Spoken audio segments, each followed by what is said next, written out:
Queridos, nesta manhã nós temos a alegria de receber como amigo do nosso coração, pastor emérito dessa igreja e pregador, o pastor Edemar Lamarques, que está acompanhado da sua esposa, a irmã Yara, que já esteve conosco na semana passada. Pastor Lamarques, por bondade, vem aqui à frente. Aqui não é uma apresentação, pastor. Aqui é simplesmente boas-vindas, desejo de bênçãos e muito obrigado pela aceitação do nosso convite. Que o Senhor seja contigo. Amém. Louvado seja Deus.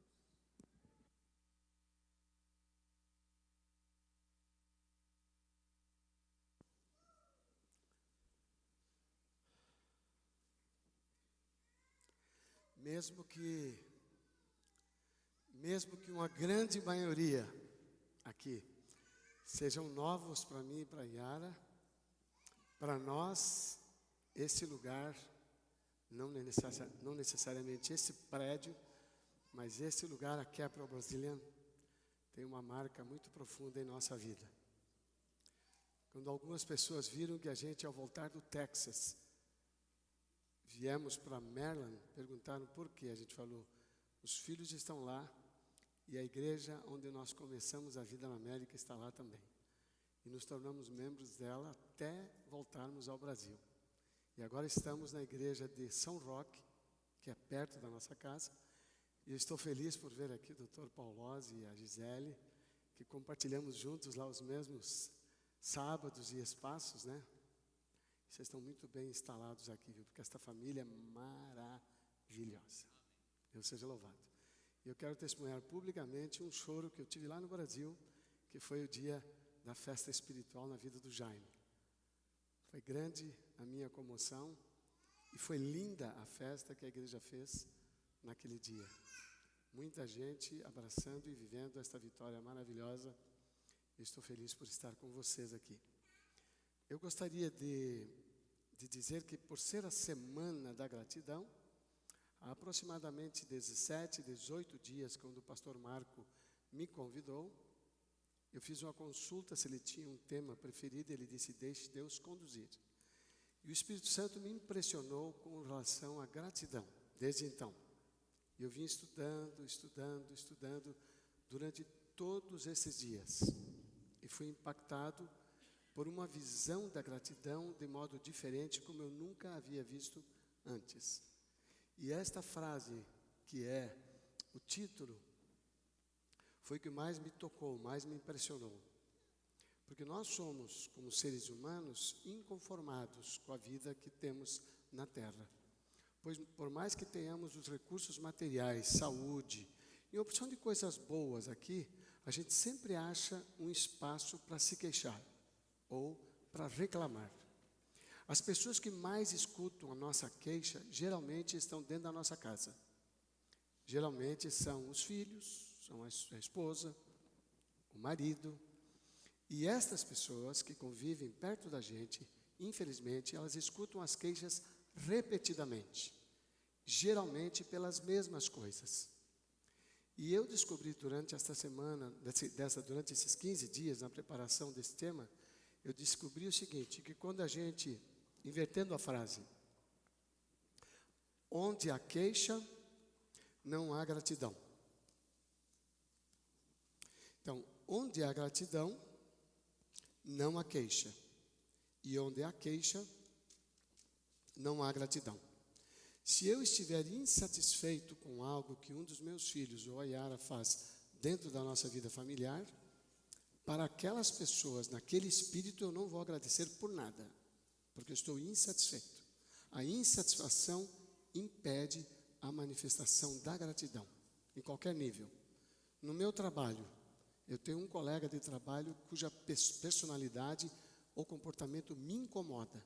Eu não tenho gratidão. Mas com certeza, mesmo não expressando, eu terei na minha mente queixas. E saberei pontuá-las muito bem, porque elas vêm de encontro ao que eu gosto, prefiro ou penso ser correto. De encontro não é o mesmo que ao encontro. Ao encontro, soma. De encontro, conflita, bate, ataca, perturba, prejudica, tira alegria. Ninguém que se queixe pode estar alegre. nós podemos estar insatisfeitos e necessariamente não estarmos nos queixando. Eu não posso imaginar que Jesus, se dirigindo ao encontro com os discípulos na véspera de sua morte, eu não posso imaginar que Jesus estava satisfeito. Eu acho que Jesus estava insatisfeito.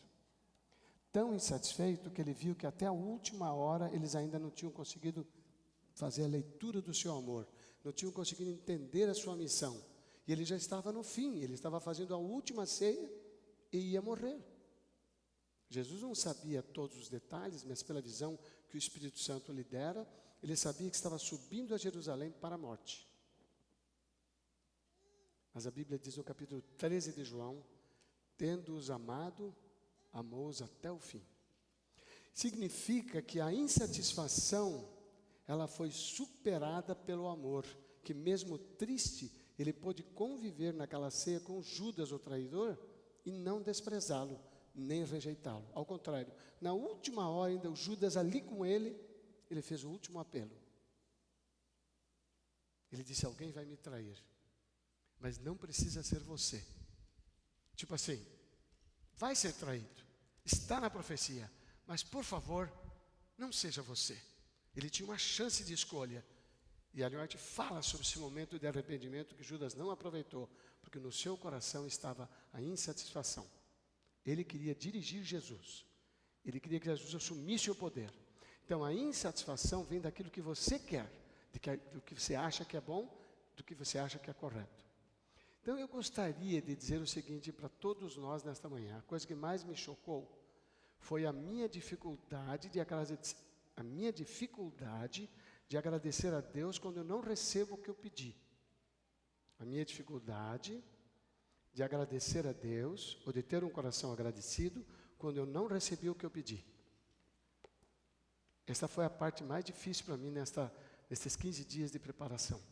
Daí me veio a inspiração de Deus na sua palavra, para nós refletirmos sobre uma ilustração na Bíblia deste problema. Qual o problema? De não poder agradecer quando não recebemos. E eu aprendi nesses 15 dias a agradecer quando não recebo. Antes de sair de Maryland, de retorno ao Brasil, eu comecei uma experiência com Deus que mudou a minha forma de orar, desde então.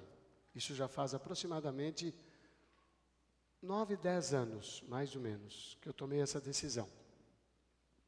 Como Jesus sempre falava na hora das refeições, ele falou, tendo dado graças, partiu o pão, dai graças e tomai o pão. A Bíblia nunca manda você pedir. Ela te orienta como escolher o pão, como escolher o alimento, como escolher o restaurante que se vai, como escolher o prato que vai comer, como escolher o preparo da alimentação. Mas não precisa pedir. Depois que você tomou cuidado em escolher, é só agradecer. Inclusive, se você escolher mal, não adianta pedir. Você já escolheu mal. Você sabia que não era bom, comeu que não era bom, fala, Senhor, ajuda que eu possa abençoar. Teve um comportor convidado numa família, uma família de evangélicos, ele estava passando na região, levando os livros e levando a mensagem, e um líder evangélico disse, eu vou pegar esse comportor. Levou para a casa dele e colocou na mesa porco. Tudo tinha porco, a banha que preparou o arroz, tudo tinha porco e tinha um prato, a mistura principal era porco. E ele chamou esse comportor na hora da mesa e falou, você poderia, por favor, fazer oração para nós? E o comportor disse, Senhor, muito obrigado pelo pão de cada dia, pelo sustento da nossa vida e da nossa saúde. E se tu puderes abençoar aquilo que amaldiçoaste, coloca sobre todos esses pratos a tua mão. Caso contrário, abençoa-nos para receber, muito obrigado, aquilo que nos deste como alimento. Em nome de Jesus. Amém. Ele fez a oração, o porco ficou fora e tudo que Deus tinha dado estava incluído. Ele não se constrangeu.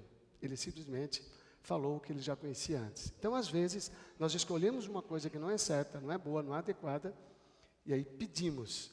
Então, a partir desses 10 anos aproximadamente, eu decidi só agradecer na hora da oração, da alimentação. Seja de jejum, almoço e janta. Senhor, muito obrigado por esse alimento que está sobre a mesa e obrigado pela nossa saúde. Em nome de Jesus, amém. Só agradecer, só agradecer. É uma tentação pedir. É uma tentação pedir. A gente faz a oração, agradece para introduzir, só para bater ponto, e pede, e pede, e pede. Não tem oração que a gente faça que não peça. E eu lancei um desafio na semana passada, à igreja de São Roque, de passarem uma semana sem pedir em uma refeição sequer. Qualquer refeição, não pedir em uma vez só agradecer. E o desafio foi levado de maneira bastante assustadora para aquele povo que estava ali, porque eles acham difícil, estão acostumados a pedir. Então, se estão acostumados, não é mais pensado. Se você repete sem pensar, é no modo automático. E no modo automático, você não se relaciona de maneira inteligente com aquele a quem você está se dirigindo na oração. Um exercício interessante, né? Então, eu quero fazer um apelo tanto para aqueles que estão nos vendo na internet, como para a Capital Brasília, que nós façamos uma experiência por uma semana, em todas as refeições, só agradecer. Não pedir nada, só agradecer. Só agradecer. Se tiver que estender a oração um pouquinho maior, agradeça mais. Lembre de tudo que se puder agradecer e faça um exercício. Nas minhas orações da refeição, eu não vou pedir nada, só agradecer. Vocês vão ver como é difícil. Por quê? Por que é difícil? Porque a gente está acostumado a pedir, e a gente insiste em pedir. Quando menos percebe, a cabeça já está pedindo. A ilustração da Bíblia vem de Jesus. A ilustração do tema é bíblico e vem de Jesus. Lucas, o texto que eu estou me referindo, ele tem no livro de Mateus, só para vocês poderem ter a conexão, no capítulo 7, no Sermão do Monte, nós temos a oração que Jesus ensina. O título que os tradutores deram, a partir do verso 7, foi a persistência na oração. No capítulo 7 de Mateus, diz: peçam e lhes será dado, busquem e encontrarão, batam e a porta lhes será aberta.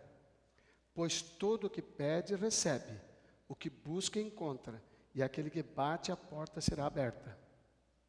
Então, nesse texto, dos versos 7 e 8, Jesus só manda pedir, bater, buscar.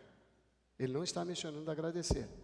O tema que os tradutores escolheram foi persistência na oração, ou seja, perseverar pedindo algo que você precisa. Como os versos dizem isso, e a partir do verso 9, Jesus faz a seguinte observação: qual de vocês, se seu filho pedir pão, lhe dará uma pedra? Lhe pedir pão, lhe dará uma pedra. Ou pedir peixe e lhe dará uma cobra.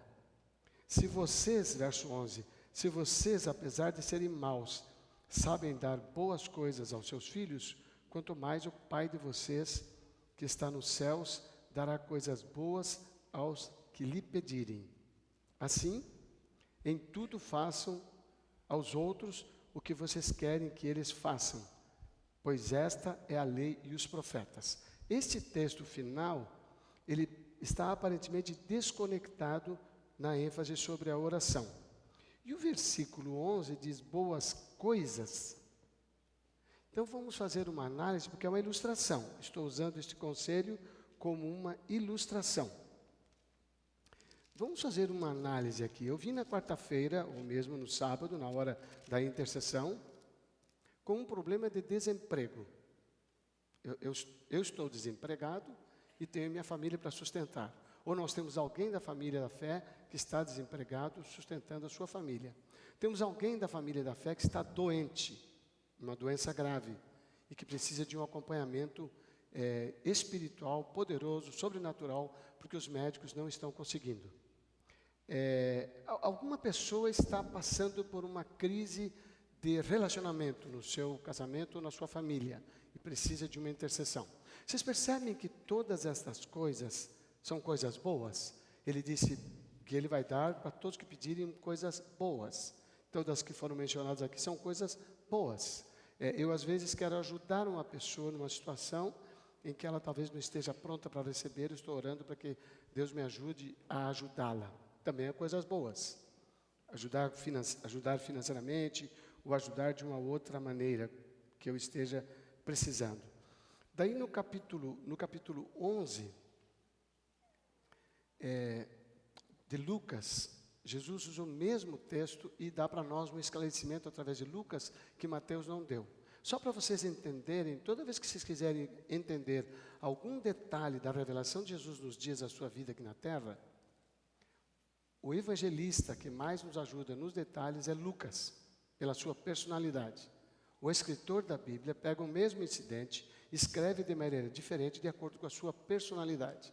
Então, quando nós vamos a Lucas, que tenha o mesmo texto de Marcos e Mateus, ou de um dos dois, vocês verão em Lucas informações que os outros não têm. Detalhes. Lucas é o evangelista dos detalhes. Então, quando você for lá, você vai tirar algumas dúvidas, obter algumas informações que não aparecem no registro dos outros evangelistas. E esse é o caso desse texto sobre a oração. E agora, diferente do primeiro, eu vou pedir que vocês curvem a cabeça para que nós façamos uma oração para a gente poder penetrar na profundidade dessa ilustração sobre o tema na gratidão não há queixas. Curvem a cabeça, por favor. Pai amado, obrigado pelo privilégio do acesso à Tua Palavra com liberdade ainda. Obrigado pela certeza da intercessão de Cristo Jesus por nós, purificando-nos para receber algo tão puro como é a Tua Palavra. Obrigado também pelo Espírito Santo, que quer nos instruir e ajudar e esclarecer. Agradecemos por esse privilégio, estes privilégios, em nome de Jesus. Amém. Capítulo 11, Lucas, o evangelista. Capítulo 11,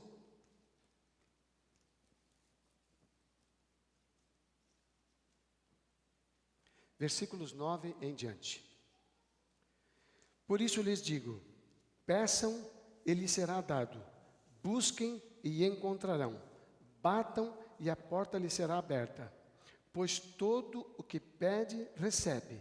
E o que busca, encontra. E àquele que bate, a porta será aberta. Aparentemente, o texto é exatamente o mesmo de Mateus. E quando eu citei as razões pelas quais eu estou pedindo saúde de alguém, encontrar um trabalho, relacionamento familiar, ajudar alguém com recurso que não sei se a pessoa vai aceitar. Então, são todas coisas boas. E se eu pedir sobre isto para Deus, na certeza deste texto, num dia de culto da igreja, ou mesmo em casa, baseado no texto, e eu colocar a minha fé no texto da palavra de Deus, e aquilo não vier, eu vou ficar chateado. Eu vou ficar chateado. Porque eu tenho uma promessa, uma garantia da palavra, e eu não recebi. No mínimo, na melhor das condições, eu vou entender, eu acho que eu não estou com fé, eu vou questionar a minha fé. Mas isso é a melhor das condições, porque normalmente o que pede, ele se torna dono daquilo que pediu, se for promessa de Deus. Ele se torna com direito daquilo. Ele pediu e agora o Senhor que faça. Porque se Ele não fizer, é Ele que está me dando motivos para não crer nele. Porque esta condição está dentro de nós, que eu vou crer quando for provado. E a Bíblia ensina sobre crer porque experimentou e não porque foi provado. A minha fé foi executada antes da palavra ser cumprida. E ela se cumpriu não por causa da minha palavra, do meu pedido, mas por causa do amor daquele que me deu. Porque se ela não tivesse sido cumprida, a minha fé continuaria existindo nele. E o verso nos ajuda a entender desse jeito. Voltem comigo ao verso 9, só que eu vou dar continuidade. Diz o verso 9, por isso eu lhes digo, peçam e lhes será dado, busquem e encontrarão, batam e a porta lhes será aberta. Pois todo o que pede, recebe, verso 10. O que busca, encontra, e aquele que bate a porta lhe será aberta.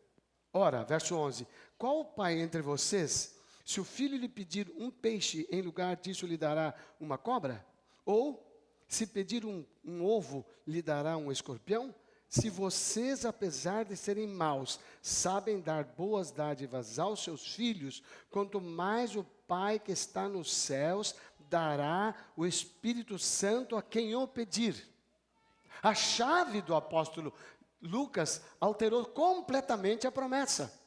Ela não está ligada a emprego. Posso usar? Pode, mas não pode cobrar. Não está ligada a relacionamento. Posso pedir e posso usar o texto?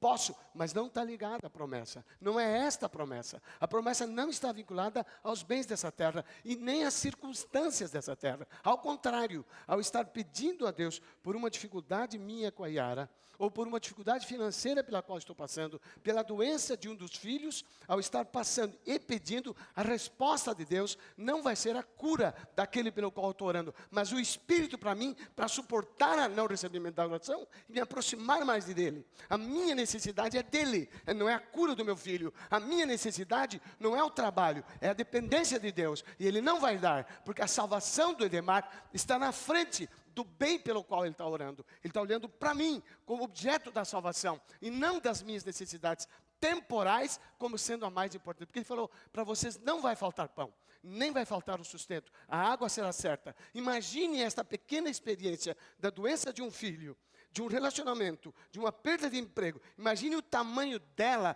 comparada com as dificuldades que passaremos no período da perseguição. Que tamanho tem isso comparado com a perseguição? Nada. Representa nada. É insignificante, porque lá estaremos totalmente desprovidos de todos os bens materiais de que hoje desfrutamos. Nosso dinheiro, nosso carro, nosso conforto, ar-condicionado, ou então aquecedor, nós estaremos desprovidos de todos eles. Nós estaremos desprovidos. A Yara às vezes olha em casa um objeto doméstico de uso fácil, ela prepara comidas muito gostosas, e ela fala, nossa, o que vai ser de mim sem isto? E ela menciona air fry, né? Ou então o micro-ondas, que você está ali, esquenta rapidinho o leitinho, você dá ali 1,37 lá em casa, 1,40, 1,50 segundos, e pronto, o leitinho está quente, ali, mais rápido que o fogão. Se falei agora lá no meio do mato, pega na árvore, eu faço a mesma ordem que eu sei de cor, lá o quadradinho, vou colocar aqui, 2 segundos. Não faz pi e não faz pi, não faz. Eu fiquei sem a minha comida aqui esse dia. Aliás, eu não tenho nem lembrei, não tenho nem o leitinho para esquentar. Não tenho leitinho, eu não tenho o suquinho, eu não tenho, o que mais que eu não tenho? Eu não tenho ovinho, quebra o ovinho. Lá em casa tem 40 galinhas, a coisa mais gostosa. Ovinho para tudo quanto é lado. Não tem ovinho. Não tem ovinho. Outro dia a Yara falou para mim, vai lá e pega um tomate para a gente. Fui lá na horta para pegar uns 3 tomates. Ela falou, dos que tiverem meio vermelho, como é que fala? Não sei se é meio verde, meio vermelho, é com um pouquinho já de cor. Ela falou, todos que tiverem, se pega. Eu vi com um bacião desse tamanho carregado de tomates, voltando para casa. Olha que coisa gostosa. Saiu da porta de casa, já a mesa quase posta, fui lá na horta, peguei os tomatinhos, trouxe para cá, piquei os tomatinhos, ajudei na preparação da salada. Não vai ter tomatinho. Não vai ter tomatinho. Não vai ter hortinha. Esqueci de falar. Não vai ter hortinha. Não vai ter essa acessibilidade. Então, estas pequenas coisas pelas quais oramos, que para aquele que está precisando é a mais importante. E eu não estou reduzindo o tamanho dela. Ela é grande mesmo. Quando nós estávamos com a nossa mais velha, internada com 3 meses de idade, no hospital, operada, e o médico trouxe para nós totalmente desfalecida e disse, o caso dela é grave, a chance de sobrevida é de 30%. 30%. 3 meses, cirurgia do estômago, do intestino, desculpem, 30% de chance de sobrevida. Antes dela ser operada, quando a enfermeira veio recolhê-la de nossos braços, o médico tinha dito, o pediatra, ele tinha dito para nós aproximadamente meia hora antes, ele falou, o caso dela não é da minha alçada, o caso dela é cirúrgico. Nós nos apavoramos. Ela só estava vomitando. Eu vou chamar um amigo meu, um colega meu, que é cirurgião pediátrico. Ele chegou em menos de 20 minutos com roupa de tênis. Ele estava praticando tênis no clube dele, jogando tênis. E ele correu lá para dentro para se preparar. E a enfermeira veio buscá-la. Eu não aceitava que levassem, porque ele já havia dito que a chance de sobrevida é de 30%. Porque aquela doença, aquela gravidade que tinha acontecido, você tem que atender o paciente até no máximo em 18 horas. E a nossa pequena já estava 27 horas nessas condições. E aí a redução da sua capacidade de ajudar foi maior. E eu não aceitava, porque eu estava lá no interior do Paraná, trabalhando como pastor. Não escolhi ir para lá, eu fui escolhido para ir para lá. Eu não fui me colocar lá, eu fui colocado lá pelo serviço de Deus e eu brigava com ele. Eu não pedi para estar lá, nessa mísera cidade pequenina, que não tinha nem recursos médicos, que o médico infeliz do pediatra, que eu acho que devia ser mais veterinário, lá naquele fim de mundo, ficou adiando e errando e errando. Eu cheguei para ele e falei, eu não concordo com o seu diagnóstico. Para o médico da cidadezinha pequena, eu não concordo com o seu diagnóstico. Ele falou, pois olha o que ele falou para mim, ele falou, pois eu não duvido de você, porque até eu questiono o meu diagnóstico. Como é que é? Você também questiona? Ele falou, porque tem havido, olha, ele falou, os recursos desse hospital é tão fraco, que às vezes, olha o que ele falou para a gente, 2 pais, chorando pela neném passando mal, ele falou para mim assim, às vezes tem ocorrido alguns óbitos neste hospital que eu fico sem saber se foi meu ou do hospital o erro matou a criança. Olha que welcome, ele estava dando welcome para a nossa filha. Eu tomei a criança dos braços dele, naquele mesmo momento, e fomos para Maringá, onde ela foi tratada nessa situação da cirurgia. Mas eu brigava com Deus e ela lá dentro para ser operada. E eu brigando. 2 coisas eu não tinha. Número 1, eu não tinha paz. Eu estava totalmente fora da minha condição de paz enquanto eu orava. Segundo, eu não tinha esperança. Estava totalmente desprovido de esperança. Terceiro, eu estava indignado. Eu não poderia ter alegria, amor a Deus naquele momento. Eu estava brigando com Ele. Eu estava me queixando dEle. Eu estava contestando Ele. Eu estava confrontando Ele. E não veio resposta. E a minha situação só piorou. E num momento, por um benefício da graça prometida nesse texto, pedi e dar-se-vos-á, buscai e acharei, batei e abri-se-vos-á, o Espírito Santo veio para mim. Vem cá, ô Zé Mané, vem cá, ô cidadão. Quem foi que deu essa criança para você, tá? Presta bem atenção. Quem deu essa criança para você? Você está achando que foi você, com a sua energia e a sua esposa, que fizeram a concepção acontecer? Não, meu querido. Quem fez foi Deus. Fui eu que te dei essa criança. E eu dou e eu tomo se eu quiser. Eu sou. Agora eu quero saber se você está disposto a aceitar a minha vontade sobre a tua. Não estava provando o sábado. Não estava provando se guarda os 10 mandamentos. Estava provando a minha fé. Na capacidade dele decidir o que vem para mim ou não. Nós brigamos com Deus porque nós mandamos nele. Nós formamos um Deus e dizemos, eu quero isso. Se ele não dá, eu brigo com ele. Isso não é fé. Isso é autoritarismo sobre Deus. A fé é dependente, a fé é confiante, a fé descansa, ainda quando não recebe. Porque o que está recebendo não é a coisa mais importante. Mas naquele momento, quando a paz veio para mim, eu aceitei a entrega da nossa filha. Eu falei, pode morrer. Porque uma coisa eu sei. O futuro dela, só tu conheces. E eu fiz uma entrega. Senhor, se for para glorificar o teu nome e nos dar a alegria da sua existência, conserva a sua vida, senão toma em teus braços, para que ela descanse no amor que há em Cristo Jesus. E me levantei da oração e parei de chorar. O conforto estava sobre mim totalmente. A Yara estava um pouquinho antes que eu, ela foi um pouquinho menos briguenta. Eu sou o mais briguento. E aí nós dois nos abraçamos, ainda com aquela situação não resolvida, e quando ela veio totalmente desmantelada, semi-morta. E ele disse, ainda estamos em olhar de risco. 15 dias depois ela voltou para a cirurgia novamente. Porque a situação dela novamente se agravou. E desta maneira ficamos com ela nessa luta de hospitais por quase 1 ano. E no total foram 4 cirurgias que ela teve que passar para chegar ao fim do seu tratamento. Hoje uma filha abençoada, que está abençoando pessoas nesse momento, com a sua vida e seu ministério dedicado em favor da saúde das pessoas. Eu não sabia disso. E eu quis pretender que sabia. Eu quis me apropriar do que algo não me pertencia. Então eu quero deixar para vocês bem claro nesse texto. Isto é uma ilustração. Isto é uma ilustração.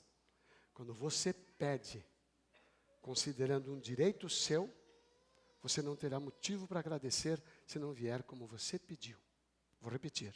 Quando você pede, como sendo um direito seu, você não vai ter motivo para agradecer quando não vier do jeito que você pediu. A prova, para nós, a parte mais importante dela é o meu crescimento pessoal. O benefício, será dado como consequência desse crescimento pessoal. Ou ele vem com a dádiva, ou ele vem com conforto. Quando Paulo diz em Coríntios 10, que nenhuma prova sobreveio, que não fosse humana, mas antes com a prova, Deus providenciou escape, o que nós achamos? Fui cercado por um bandido para assaltar. Não foi maior do que eu posso. Eu preciso daquele celular, eu preciso dos meus cartões de crédito, e o ladrão veio e levou tudo. Só preservou a minha saúde. Cadê a promessa? Que ia haver, não ia ser mais do que eu posso suportar. Porque se eu achar que eu não posso suportar, eu não vou me conformar que foi levado as minhas coisas. Eu só vou aceitar se o ladrão me cercou e de maneira miraculosa, o que eu não estou enxergando, ele enxergou anjos em minha volta e sem mais nem menos ele foi embora e me deixou com os meus bens. Porque o foco desta pretensa fé está na preservação dos meus bens. Porque eu coloquei ali o valor. Então eu não vou me conformar. Eu não vou entender esse texto. Qual que é o texto que ele está me dizendo? Eu fiquei sereno, ele levou tudo que eu tenho, eu me mantive certo de que Deus me protegeu no mais importante. E assim fez um homem, dedicado ao diácono de uma igreja. Ele foi assaltado, e na quarta-feira foi para a igreja. Levaram tudo dele, tudo, dos bens. Ele falou, tenho 3 motivos para agradecer na quarta-feira. Ele falou, primeiro, eu fui assaltado na segunda. Eu queria agradecer, porque o ladrão não tirou a minha vida, levou tudo que eu tenho. Segundo motivo, eu queria agradecer, porque teve uma coisa que ele não pôde levar de jeito nenhum, que é a minha fé em Deus e confiança nele, apesar de ter ficado pelado das coisas dessa terra.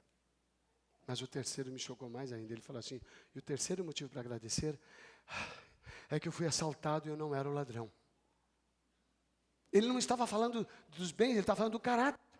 Ele teve motivo para agradecer, por quê? Porque a concepção que este homem tinha da relação com Deus era do seu desenvolvimento mais do que obter bênçãos desta terra enquanto estamos aqui. E não é pecado pedir pelos bens materiais, não é pecado pedir pela saúde, não é pecado pedir por bons relacionamentos, isso não é pecado. O que você não pode é condicionar a mão de Deus, o amor de Deus, a resposta de Deus a obter aquilo que você pediu. Talvez o que você precise não é aquilo que você está pedindo, mas a confiança de continuar crendo, apesar de não receber. E se você não tem essa fé, Ele vai te ajudar a ter. E talvez o modo de ajudar é através das provas. Israel estava no deserto. Eles haviam passado o Mar Vermelho. Milagre como esse não tinha registro na história da humanidade. Ninguém tinha passado por uma prova tão linda como esta. Em seguida, Moisés fez o cântico de Moisés, que todo Israel cantou, exaltando o nome de Deus e louvando. Isso está em Êxodo 15. Em seguida, após esse lindo louvor e essa gratidão a Deus pelo milagre, eles andaram pouco tempo para o deserto e ficaram sem água.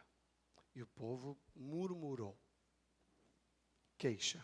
É a expressão do murmúrio. Murmurar é dentro de você. Então, aqui entre nós, vamos considerar aqui o time da Quebra-Oboslino. Pastor, na sua ingenuidade, inocência e ignorância, porque ele tem, eu também tenho, ele é ignorante, eu também sou, do que está na cabeça de vocês. Ele não sabe, ele nunca vai saber. Mas ele fica contente com um rosto sorridente, que olha para ele, olha um rosto fechado, ele fala, será que ele está triste, está doente, está machucado? Eu machuquei? Ele não vai ter condições, nunca vai conseguir penetrar nisso. Mas entre nós há um murmúrio sobre qualquer coisa. Ele nunca vai saber. Até que alguém expresse a queixa. Todo mundo está falando, olha que frase legal. Todo mundo está achando que a nossa igreja tá. Todo mundo está achando que o pastor tá. Qual a diferença dessas duas frases? Na primeira, todo mundo está achando que nossa igreja deveria tá. Para quem está sendo dita essa frase, geralmente? Provavelmente para o próprio pastor. Porque eu gosto do todo mundo. Todo mundo é inumerável. Todo mundo é todo mundo. Então fica fácil. Então eu reivindico algo em nome de todo mundo. E eu posso falar para você, porque não sou eu, é todo mundo. Mas quando eu digo o nosso pastor, então o nosso ancião, o nosso ancianato, ou a nossa comissão. Quando eu falo disso, não é para as pessoas que eu falo para os outros. E quando eu falo para os outros, eu acredito naquilo que eu estava murmurando. O murmúrio está dentro de mim. Eu resmungo só perto. Só quem escuta bem perto que ouve. Só quem está muito perto que escuta. A queixa, eu expresso o meu murmúrio. Então, queixar-se é expressar o que dentro do seu coração você não está satisfeito. Então, agora vamos trazer isso para dentro da família. Uma senhora que tem um desafio na criação dos seus filhos, ela e o esposo é médico. O médico decidiu, os dois decidiram, na verdade, que ela iria cuidar dos meninos, das crianças. E ela é uma pessoa extremamente ansiosa e certíssima do que ela tem de direito. Ela tem uma noção muito clara dos seus direitos. E ela é cristã. Ele não é. Ele falou para mim. Eu ainda não sou. Ele falou para mim na primeira sessão. Ele falou, ainda não sou. Fiquei muito contente, até eu elogiei. Falei, que bom que você falou, ainda não sou. Que pode ser. E ele falou para mim, ela é um exemplo para mim de cristã e tal, uma pessoa de coisas, ela falou. Mas ela liga para ele todo dia, várias vezes. Liga e manda textos. Ele é médico. Ele é cirurgião. Naquela hora em que ela passa por uma necessidade real, ou na qual ela está pensando, está ansiosa, ela... Ele não responde. Ele não responde. Não responde. Às vezes ela manda 6 textos para ele e ainda coloca assim, vai responder ou não vai?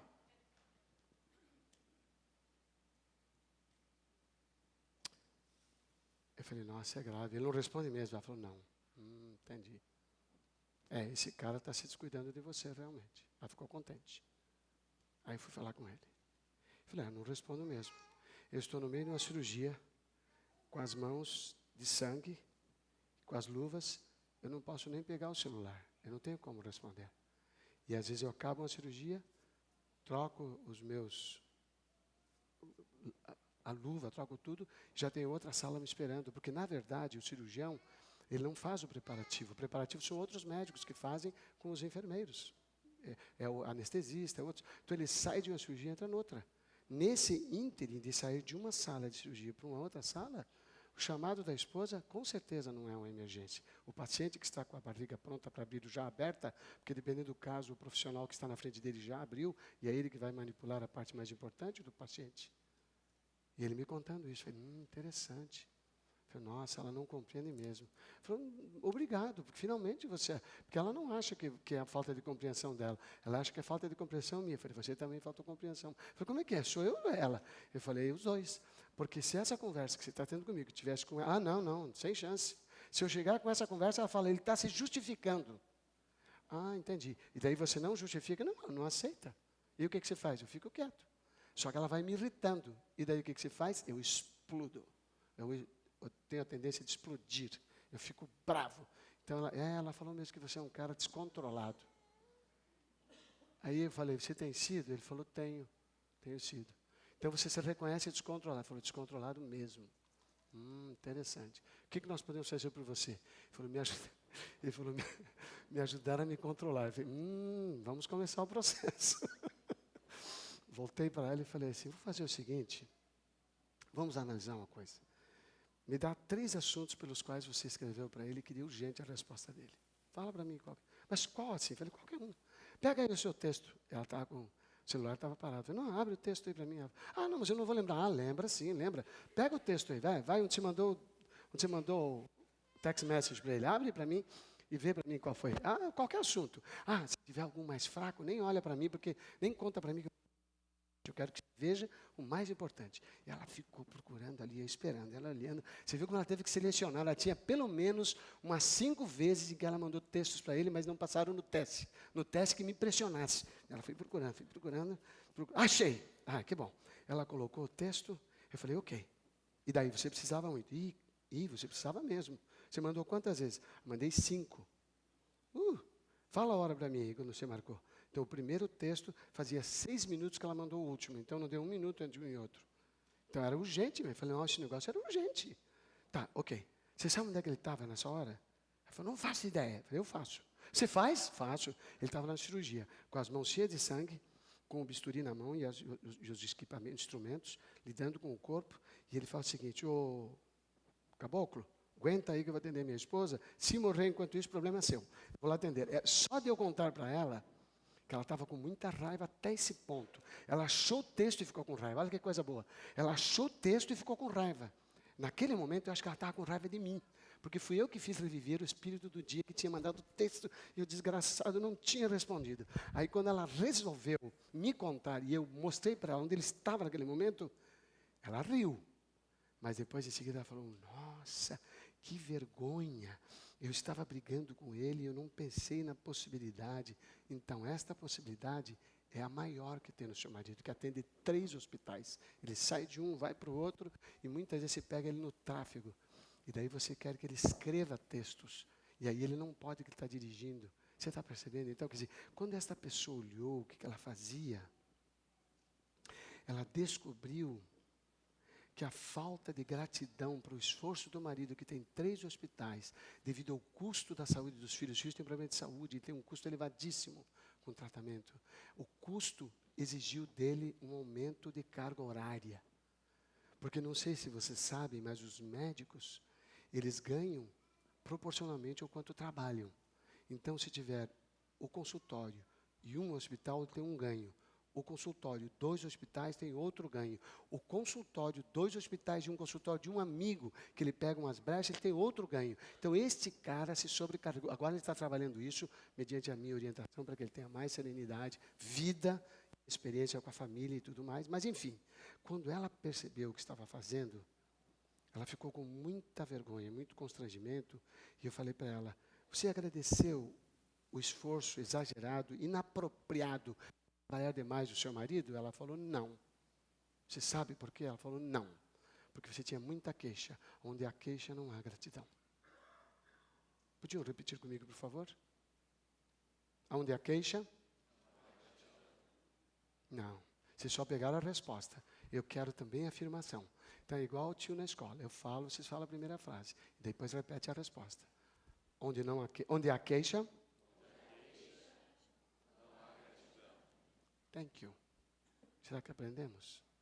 Se eu me queixo do meu marido, da minha esposa, só me queixo. Vamos supor que alguém tem um filho capeta. Porque muita gente tem filho capeta.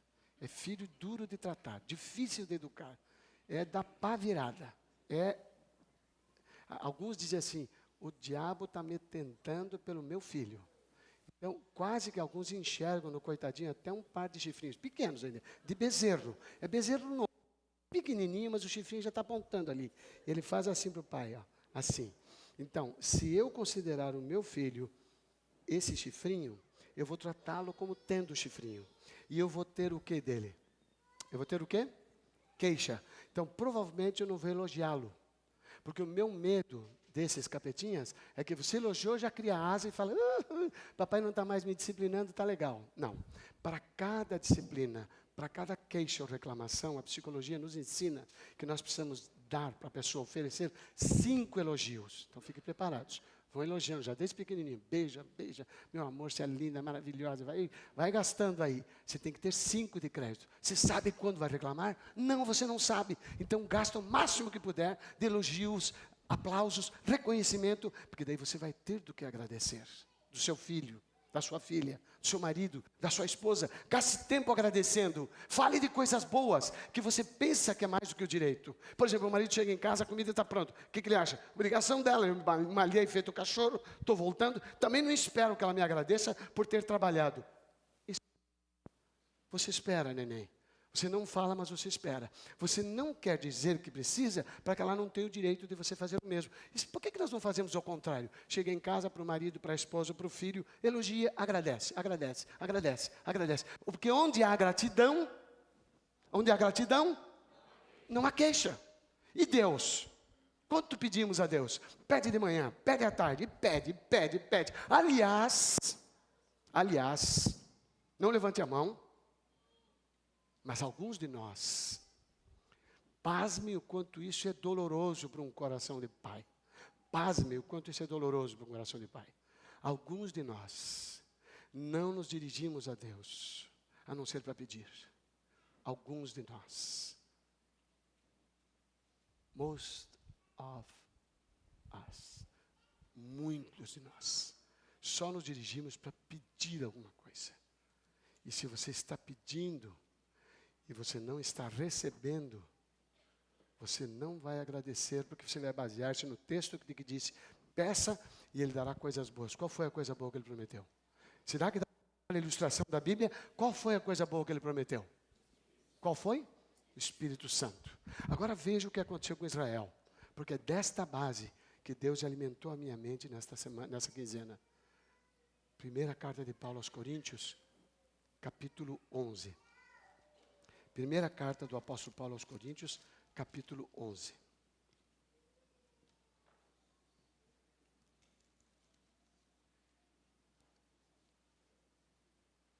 Não, capítulo 10, desculpem. Capítulo 10, versículos 1 em diante. Coríntios 10, 1 em diante. Diz a palavra de Deus. Porque não quero, irmãos, que vocês ignorem o fato de que todos os nossos antepassados estiveram sob a nuvem e todos passaram pelo mar. Em Moisés, todos foram batizados na nuvem e no mar. Todos comeram do mesmo alimento espiritual e beberam da mesma bebida espiritual, pois bebiam da rocha espiritual que os acompanhava, e essa rocha era Cristo. Contudo, verso 5, Deus não se agradou da maioria deles, por isso os seus corpos ficaram espalhados no deserto. Verso 6, essas coisas ocorreram como exemplos para nós, como advertência para nós, para que não cobicemos coisas más como eles fizeram. Do que ele está falando? Da oração. Da oração. O que eles queriam?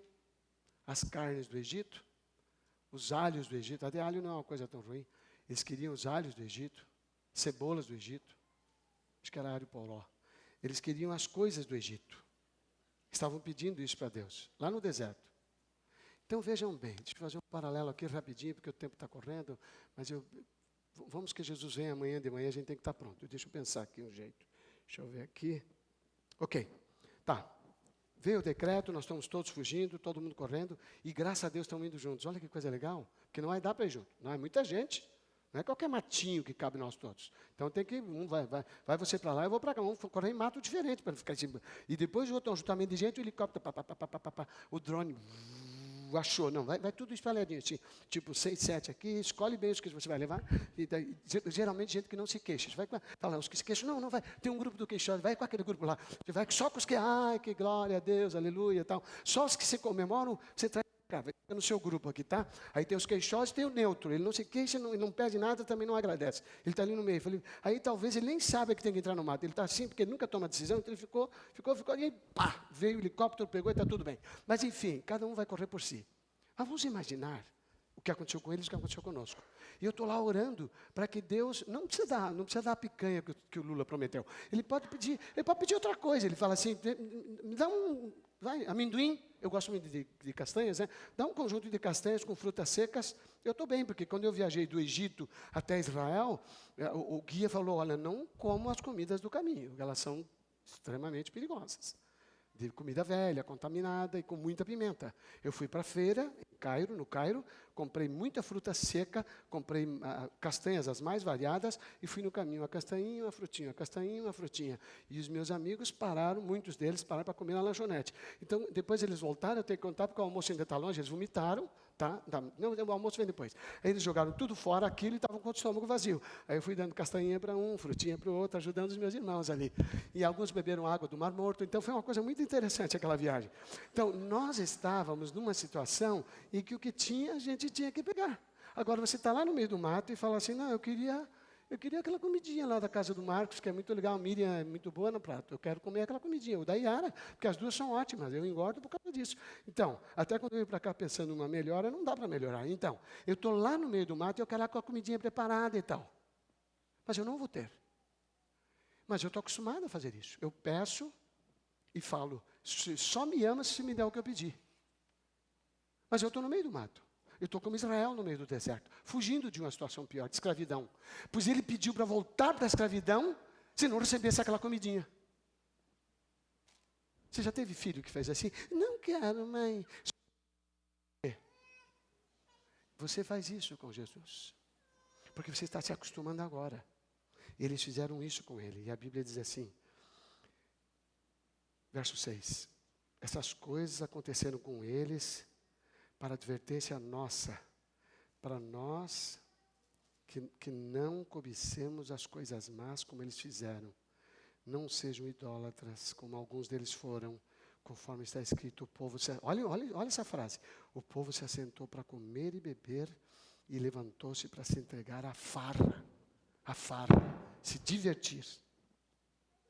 Verso 8, não pratiquem imoralidade como alguns deles fizeram e num só dia morreram 23 mil. Verso 9, não devemos pôr o Senhor à prova, como alguns deles fizeram, e foram mortos por serpentes. Verso 10, e não se queixem, como alguns deles se queixaram, e foram mortos pelo anjo destruidor. O que foi? Queixa. Como é que você aprende a se queixar? Me ajudem, por favor. Pergunta, hoje não fiz muita pergunta, eu estou até convertido nesse caso. Vai. Por quê? Por que nós temos queixas? Porque nós não aprendemos a agradecer. E queremos a satisfação dos nossos desejos, gostos e preferências. Então, isso é nada mais do que egoísmo. Isso é idolatria. Isso é idolatria. O Edemar está no centro do que o Edemar quer. Se o Edemar não for satisfeito, ele faz... Então, eu estou aprendendo a ser egoísta do que eu já sou por natureza. E eu estou deixando de ser satisfeito com aquilo que eu tenho, porque eu não manifesto gratidão. Então, a gratidão me protege da insatisfação. A gratidão me protege da insatisfação. Vou pegar um exemplo. A Yara não é fácil. Assim, aqui entre nós. A coisa mais querida da minha vida. Amor, I love you. Tá? Depois a gente acerta. Tudo bem. Ela já falou para mim de lá. Falou assim, ó, tipo assim, você vai ver. Mas enfim, a Yara, só para... Eu não sei se eu falei essa frase, a Yara não é fácil. Falei isso já? Não, não falei não. Então, a natureza dela é linda. Ela, assim, é a coisa mais querida. Quem olha para a Yara fala, nossa, que docinho. Mas a Yara é linda mesmo, está tudo certo. Mas ela é forte. Assim, forte na vontade. É uma pessoa normal. Tá? Então, aí quando ela vem para mim e faz uma coisa que eu gosto, eu faço o maior carnaval em cima daquilo. Faço uma festa, ela fala, você é demais. Não, não é tanto assim, não. Ela não quer que eu exagere. Só que ela não sabe, eu vou contar agora em público. Você não estava sabendo, eu estava contar agora em público. Então, quando eu a elogio, faço um barulho danado, eu estou, na verdade, educando o Edemar. Eu não estou educando ela, estou educando ela. Edemar, olha para ela, olha, tem coisa boa, tem a comida boa, tenho cuidado de você. Ela cuida muito da minha saúde. Fala, acho que você não está bem, vamos para o médico e tal. Esses dias ela fez uma consulta por mim, olha que coisa legal. Ela fez a consulta, já veio com os remédios na mão. E o médico falou... E eu falando no auditório, no meio do auditório tinha uns 5, 6 médicos. Alguém falou para ela, aquele ali é gastro. Eu andava muito bem do meu estômago. Ela foi lá e falou, meu marido foi operado há 20 anos atrás do estômago, não sei o que mais e tal. E ele falou, o caso dele é esse. Já definiu minha sentença lá com ela. Ele não falou comigo. E tal, e já diagnosticou, e o nome da doença, do mal é esse, e o remédio que ele precisa é esse. E ela falou assim, no final ele fala com o senhor. Ela fez a consulta, conseguiu os remédios e me colocou em charge para voltar lá para ele e dizer, agora você dá para mim o que eu preciso. Quando eu cheguei para ele, estava com tudo pronto, já estava tudo escrito na mão. A tia já tinha trazido as amostras grátis, falou, está aqui, ó. Esse aqui você toma de manhã, esse aqui você toma à tarde. Você viu como ela cuida de mim? Isso não é qualquer marido que tem uma esposa cheia, que cuida, até a consulta ela faz para mim. Ela é fantástica, essa menina é uma joia, é um tesouro. Mas o que acontece é o seguinte, quando ela faz isso, eu bato palmas para a vizinhança inteira. Para os filhos vêm, eu faço também. Porque quando ela fizer uma daquelas coisas, que eu quase nada, mas uma coisa que eu não gosto, eu estou tão cheio, não ela, eu estou tão cheio da de que ela é uma bênção na minha vida, que ela é uma dádiva de Deus para mim, que eu olho para ela e falo assim, ela tem o direito de me perturbar, ela tem o direito de errar, ela tem o direito de não acertar, porque ela é joia demais. Então eu gastei isso falando com quem? Comigo. Quando eu falei para ela, eu falei para mim. Então expressem a sua gratidão, expressem para Deus, expressem para o filho, expressem para a esposa, expressem para o marido, porque você não sabe quando você vai ter que se queixar ou reclamar de algo por direito. Mas uma coisa eu garanto, vai estar lotado, o depósito do amor vai estar lotado. E aquela pessoa que escuta sua queixa fala, está se queixando, neném, mas eu sei o quanto você me ama. Tenho escutado uma abundância de palavras de valorização, de amor e de carinho, que eu não tenho dúvida do seu amor por mim, mesmo quando estiver manifestando uma queixa. Será que Deus olha para a gente diferente? Qual que é o ponto? É eu falar para Deus para Ele saber o que está no meu coração? Não, Ele não precisa. Ele conhece o que está no seu pensamento, no seu coração. Mas eu preciso, quando eu falo para Ele de gratidão, eu construo dentro de mim um conceito de um Deus que realmente é verdadeiro, amorável, bondade, amor, misericórdia. Eu estou construindo dentro de mim esse Deus, para que quando eu estiver mal, quando alguma coisa não vier como eu quero, eu vou recorrer a quem? A esse Deus que eu construí. E eu quero terminar com a frase, aliás, com a experiência de Davi. Davi foi cercado pelos homens de Saul. Na sua casa,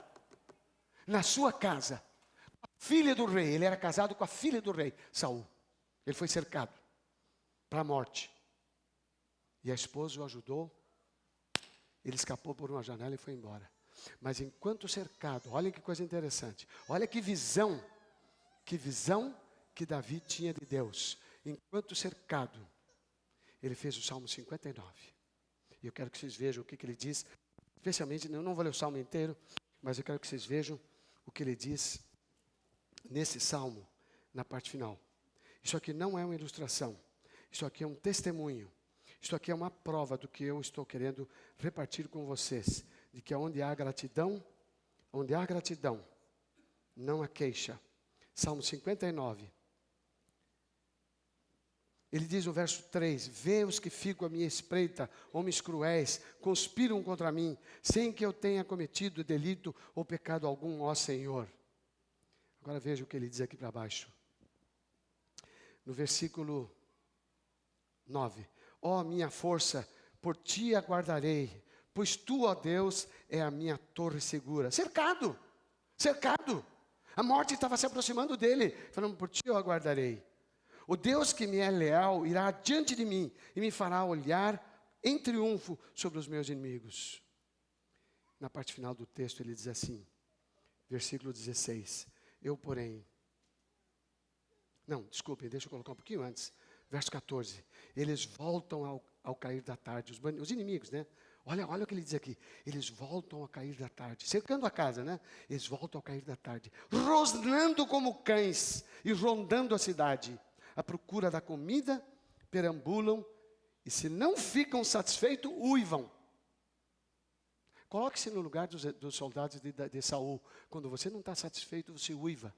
Se uiva contra Deus, se uiva contra o seu marido, sua esposa, seu filho, se uiva contra o seu patrão, se uiva contra o seu empregado, se uiva contra aqueles que não fazem o seu gosto, porque você não está satisfeito naquilo que você quer.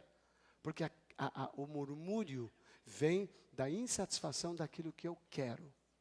Se é bom, se não é, se é o melhor, se não é, I don't care. Eu quero aquilo pelo que luto. Rosnando como cães, rondando a cidade. À procura de comida, perambulam, diz o verso 15, e se não ficam satisfeitos, uivam. Agora vejam ele, 16. Eu, porém, cantarei sobre a tua força. De manhã, cantarei com alegria. E o teu amor leal, pois tem sido a minha torre segura. E abrigo seguro nos momentos de angústia. Ele estava tendo o que pedia? Não. Ele estava tendo paz de fora? Não. Mas dentro estava. Ele não estava tendo tudo que precisava. Não veio o socorro bem presente. Não veio um exército de anjos. Não veio um outro exército para protegê-lo. Ele estava encurralado. Mas ele pôde dizer, de manhã cantarei com alegria o teu amor leal, pois tem sido minha torre segura e abrigo seguro nos momentos de angústia. Angústia, ele é seguro na hora da angústia. E ele acrescenta, ó minha força, cantarei louvores a ti, Pois tu, ó Deus, és a minha torre segura, o Deus que tem amor leal por mim. O que importa, meu querido, o que importa é o que você pensa dele e o que você cultiva sobre ele, porque isso virá em seu socorro no momento da dor, da prova, da angústia e da dificuldade. E muito mais importante do que ter o que pedimos, é estarmos satisfeitos de estarmos sendo ouvidos por aquele que nos ama e deu tudo de caro que tem para a nossa salvação. Deu para entender o que é ação de graça? Deu para entender o que é Thanksgiving na realidade? É passar os dias da vida, todos, agradecendo, agradecendo, agradecendo.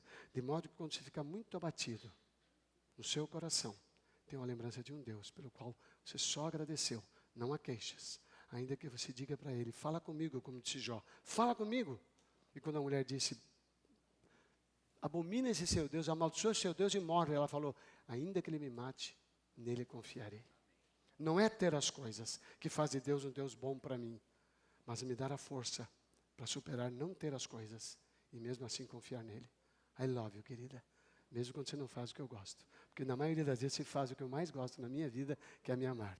Que Deus seja louvado, que o Pai do céu, perto de você, seja um Pai de verdade. E que como Davi se possa dizer, na minha angústia clamei ao Senhor e Ele me ouviu. Não quer dizer que Ele atendeu, mas Ele ouviu. Que Deus te ajude, que Deus me ajude. Será que nós temos que mudar alguma coisa hoje? Será que caberia um apelo aqui para nós? Quer saber uma pessoa que não decide pelo batismo aqui dentro? Não levanta a mão, só estou falando. Uma pessoa que não decide pelo batismo, ela está insatisfeita com pessoas que ela conhece na fé, da religião. E essa pessoa que ele conhece não dá um bom testemunho segundo ele. E ele se esconde na pessoa que dá um mau testemunho. E que é verdade, é um mau testemunho mesmo. Mas na verdade isso reflete o seu conceito de não querer fazer uma entrega para Deus, que você não vai ter que ter compromisso. Então eu quero chamar você para fazer o seguinte. Quantos de vocês acham que cabe para Deus nesta manhã uma gratidão e uma confissão? Gratidão pelo que Ele já nos deu, vida e esperança. E confissão de que nós temos sido ingratos e temos nos queixado. Quantos acham que cabe essa oração? Quantos acham que cabe essa confissão? Quantos acham que cabe essa mudança de hoje em diante? Eu vou agradecer mais e fazer o apelo que eu fiz no começo. Oração pela refeição só gratidão. Por uma semana. Agora, se você quiser depois ficar mais tempo, fica por sua conta. Eu só quero teste de uma semana. Que Deus te ajude. Quantos querem fazer um compromisso? Porque eu quero fazer com vocês. A mão, levante a mão, por favor. Um compromisso de mudança de maneira de agir com os outros e com Deus. Sustente sua mão. Pai amado, somos frágeis, pecadores e imperfeitos. O egoísmo brota dentro de nós como uma força irresistível. Mas o teu poder e o poder do teu Espírito nos dão habilitação e poder para dominar a tendência egoísta de nossa natureza. Queremos confessar que não temos sido gratos como deveríamos por tanto amor que tens mostrado por nós.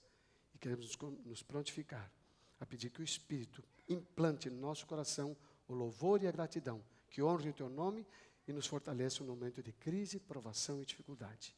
Para que deste Deus de hoje tenhamos muito em nosso coração para a hora que mais precisarmos.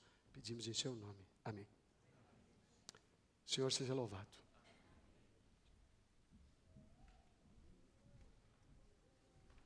Estava com saudade. I love you.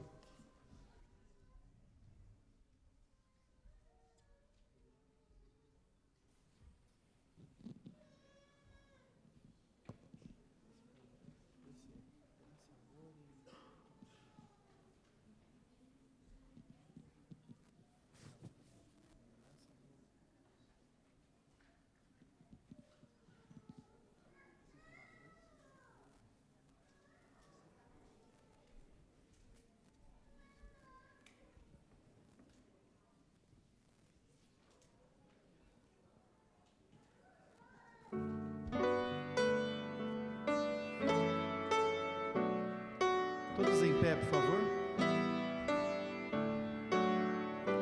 Que a graça de Jesus e o amor de Deus o Pai e a comunhão do Espírito habite em nós. Que a graça de Jesus